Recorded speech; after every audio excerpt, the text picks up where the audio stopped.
स्पष्ट नहीं है।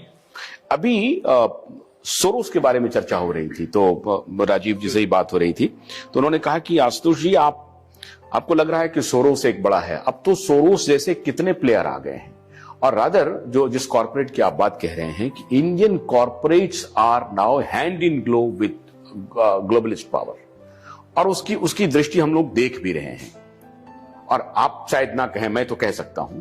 तो मैं भी कहना, हाँ, मैं तो ये जो ग्लोबलिस्ट एलीट के साथ इंडियन जो सो कॉल्ड एलीट हैं, उनका कोलैबोरेशन हो गया है, और दैट वे हमारा जो इंडियन डेमोक्रेसी है वो कंप्लीटली हाईजैक्ट है। So the corporatisation of Indian democracy हो गया है। ये सारी जगह सोसाइटी का मार्केटाइजेशन या कॉर्पोरेटाइजेशन हो रहा है कि हर चीज के लिए वो कर रहे हैं, लेकिन हिंदुस्तान के कॉर्पोरेट को एक चीज ध्यान देने की जरूरत है, जो जिस अमेरिका के पिछलग्गू बन रहे हैं वो कल इन्हीं को खा जाएंगे और इनको पता भी नहीं चलेगा।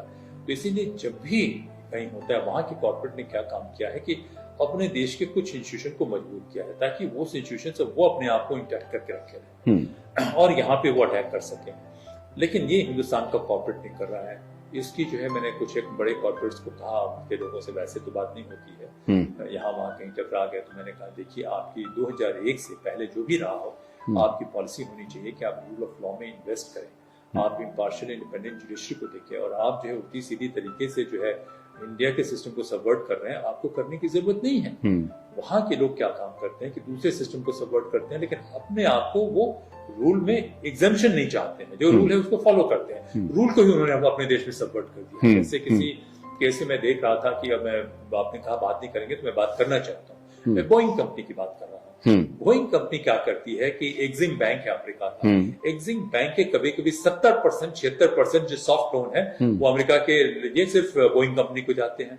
10-10, 12-12 बिलियन के रिसर्च प्रोजेक्ट हैं जिसका किसी और को फायदा नहीं होना है, वो बोइंग को जा रहे हैं। और दूसरे कंपनियों के बारे में भी मुझे थोड़ी जानकारी है, उसको मैं नहीं कहना चाहता हूँ। और जो सोरोस की बात करें, मुझे नहीं पता है सोरोस के बारे में लोगों की जो एंटीपैथी है। सोरोस का एक वर्ल्ड व्यू है, जिस वर्ल्ड व्यू में कितना सही है कितना गलत है मुझे नहीं मालूम है, लेकिन ये फिर भी ऑनरेबल है। लेकिन आज की तारीख में देखिए कि बहुत सारे डर्टी मनी को सर्कुलेट करके ब्लैक मनी से होते हुए व्हाइट मनी में बनाने वाले शॉर्ट साइटेड, मायोपिक और नार्सिसिस्ट फोर्सेस बहुत अधिक हैं, जो इस्लामिक रेडिकलिज्म का भी इस्तेमाल कर रहे हैं, दूसरे का भी इस्तेमाल कर रहे हैं। और इसमें चाइनीज डीप स्टेट एक है, सेक्शन ऑफ अमेरिकन आप कहें माफिया, वो अलग है, जो अमेरिकन स्टेट और अमेरिकन सोसाइटी को भी कर रही है। तो नहीं, तो फिर ब्रिटिश को क्यों छोड़ रहे हैं? हंगेरियन और ब्रिटिश को क्यों छोड़ रहे हैं? ब्रिटिश में भी है, ब्रिटिश में भी कई लोग हैं, लेकिन फिर भी मैं ये कहता हूं कि उसमें भी ऐसी बात नहीं कि सारी चीजें एक साथ है, उसमें भी 3-4 डिविजन्स है। इन तमाम सोसाइटीज में मुझे बहुत आइडियलिस्ट लोग भी मिले। एक तरफ तो बहुत करप्ट और डेंजरस लोग मिले, लेकिन उसमें भी आइडियलिस्ट लोग मिले। उनके इंस्टीट्यूशन की इंटेग्रिटी हमारे इंस्टीट्यूशन के मुकाबले कई एक जगह बहुत अच्छी है। जैसे मैं इस्लामिस्ट फोर्सेस की मैं बात कर रहा हूँ कि इनके रेडिकल्स को मैं लड़ रहा था, मैंने तो कहा किसी इंपॉर्टेंट प्लेटफॉर्म पे कि जब भारत के दुश्मनों को हैंडल करने की जरूरत होती थी तो मेरे पास 4-6 सूचनाएं होती थी। उस सूचनाओं को जैसे ब्रिटेन के सिस्टम में हमने डाल दिया तो बहुत सारे जो एंटी इंडिया फोर्सेस थे धाराशायी हो गए। लेकिन जैसे ही हमें भारत के दुश्मनों को भारत के इंस्टीट्यूशन से के थ्रू अटैक करने की जरूरत पड़ी, इतनी परेशानी हुई मुझे कि काउंटर अटैक फेस करना पड़ा, वो सारे के सारे लोग बच गए।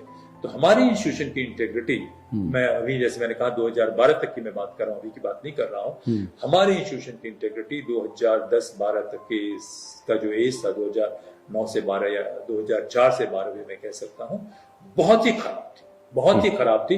क्योंकि हमारे देश के भीतर लोग पूरे धड़ल्ले के साथ जो है तथाकथित जो देश के दुश्मन थे, जो देश को वो सबवर्ट कर रहे थे, तो वो उनके साथ लगे हुए थे। ऐसी बात नहीं कि अच्छी हो गई, क्योंकि मैं तो खुद देख रहा हूँ, खुद जैसे मुझे टारगेट किया गया इस सरकार के भीतर कि करप्शन करके, फ्रॉड करके, फोर्जरी करके, तो संभव है।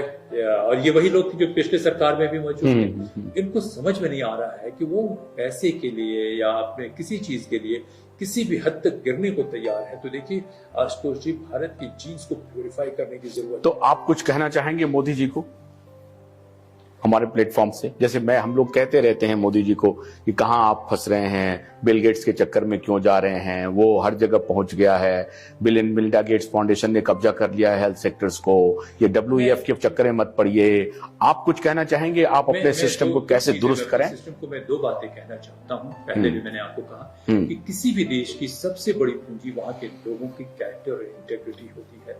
तो जो भी कैरेक्टर, इंटेग्रिटी और विजडम वाले लोग हैं, इस देश की सबसे बड़ी संपत्ति है। कैरेक्टर और इंटेग्रिटी को मजबूत किया जाए, विजडम वाले लोगों को बचा के रखा जाए। और दूसरी बात, देश कभी भी, इतना बड़ा देश, इतना बड़ा सिविलाइजेशन कभी भी किसी की दया पे, किसी की मर्जी पे, किसी के विम्स पे नहीं चल सकता है, कुछ भी क्यों ना हो। आपको सिस्टम बनाना पड़ेगा, इंस्टीट्यूशन बनाने पड़ेंगे, जिस इंस्टीट्यूशन में सिर्फ रूल और कानून नहीं हो, एक लीडरशिप का कल्चर हो, एक इंटेग्रिटी का कल्चर हो, जहां भीतर में ट्रस्ट हो, और साथ में जब बाहर की ताकतों से लड़ने की बात आती हो तो हम उसमें कोहेसिव हो जाए, एकजुट हो जाए। तो भीतर में कलह कहीं नहीं होना चाहिए, मैं यही कहना चाहूंगा। और जिस तरीके से वो इंस्टीट्यूशन बनाया जाए, और किसी भी व्यक्ति की मोनोपोली कहीं नहीं होनी चाहिए। और जो फेयर बात है, जो सही बात है, अगर कोई भी समाज के व्यक्ति कहना चाहता है, खास करके अगर वो विद्वान और चरित्रवान व्यक्ति है, तो कितनी भी शिकायत क्यों न करे, उसकी मंशा साफ है, तो ऐसे लोगों की रक्षा होनी चाहिए, उनकी बात पे ध्यान दिया जाना चाहिए। बहुत जबरदस्त, बहुत जबरदस्त। मैं अपने दर्शकों को यह बताना चाहता हूं कि सत्य और न्याय के प्रति, अब सत्य एक रिलेटिव टर्म है, लेकिन आप उसमें मत जाइए, हम पूरी कोशिश कर रहे हैं कि सत्य के बहुत करीब पहुंचने की। सत्य और न्याय के लिए समर्पित नेटवर्क युवाई, जो आपका अपना नेटवर्क है, प्यारा नेटवर्क है, उसके माध्यम से हम सरकार तक ये संदेश पहुंचाना चाहते हैं कि हम अपने इंस्टीट्यूशंस को मजबूत रखें किसी भी कीमत पे। हमारी लड़ाई ग्लोबलिस्ट पावर से है, वो हमें उठता हुआ या जगता हुआ नहीं देखना चाहता है।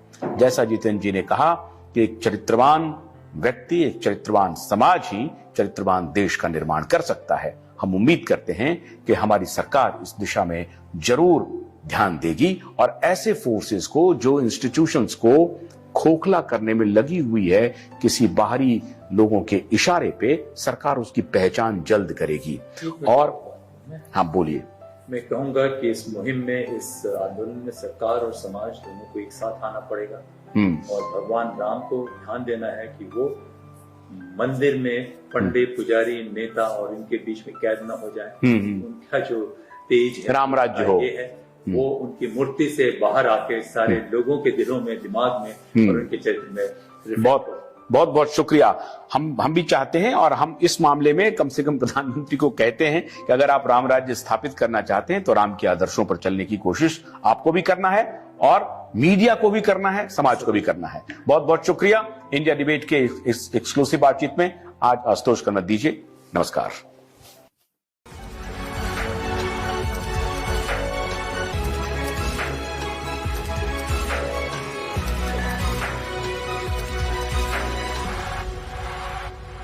भोलानाथ का ब्रश कटर एक बैटरी से चलने वाली मशीन है जिसका चार्जिंग समय 3.5 घंटे है। इसे हम 6 से 8 घंटे बिना रुके चला सकते हैं। एक बार चार्ज करने पर ये 16,000 स्क्वायर फीट गेहूं, चावल, बजरा, जोवर के खेत काट सकता है, जबकि इसी कार्य को पेट्रोल ब्रश कटर 1,000 रुपए पेट्रोल का खर्चा करता है।